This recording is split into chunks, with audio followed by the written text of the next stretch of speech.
السلام علیکم۔ آج ہم سورہ البقرہ آیت نمبر 41 کا لفظی ترجمہ سیکھیں گے۔ وَآمِنُوا بِمَا أَنزَلْتُ مُصَدِّقًا لِمَا مَعَكُمْ وَلَا تَكُونُوا أَوَّلَ كَافِرٍ بِهِ وَلَا تَشْتَرُوا بِآيَاتِي ثَمَنًا قَلِيلًا وَإِيَّايَ فَاتَّقُونِ۔ لفظی ترجمہ۔ وا کا مطلب ہے اور، آمنو کا مطلب ہے تم ایمان لاؤ، بما کا مطلب ہے اس پر جو، انزلتو کا مطلب ہے میں نے نازل کیا، مصدقاً کا مطلب ہے تصدیق کرنے والا، لما کا مطلب ہے اس کی جو، معکم کا مطلب ہے تمہارے پاس ہے، ولا کا مطلب ہے اور نہ، تکونو کا مطلب ہے تم ہو جاؤ، اولا کا مطلب ہے سب سے پہلے،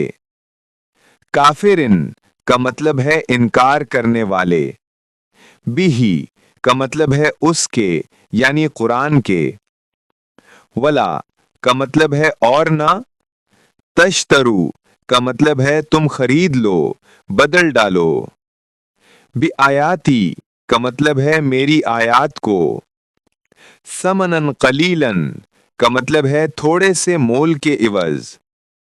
وَإِيَّايَ کا مطلب ہے اور مجھی سے، فَاتَّقُونِي کا مطلب ہے پس تم میرا ہی ڈر رکھو۔ مفہوم: اور ایمان لاؤ اس پر جو میں نے نازل کی ہے، جو اس کتاب یعنی تورات و انجیل کی تصدیق کرنے والی ہے جو تمہارے پاس ہے، اور اس کے سب سے پہلے انکار کرنے والے نہ بنو، اور میری آیات کو تھوڑی قیمت کے بدلے نہ بیچو، اور مجھ ہی سے ڈرو۔ تفصیل: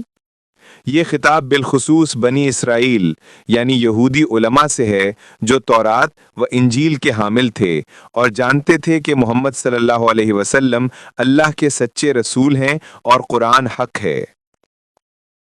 بما انزلتو، اس سے مراد قرآن مجید ہے جو اللہ نے نازل فرمایا۔ مصدقاً لما معکم، اس کا مطلب ہے قرآن ان کتابوں یعنی تورات و انجیل کی تصدیق کرتا ہے جو ان کے پاس تھیں، کیونکہ ان میں حضرت محمد صلی اللہ علیہ وسلم کی نبوت کی خبر دی گئی تھی۔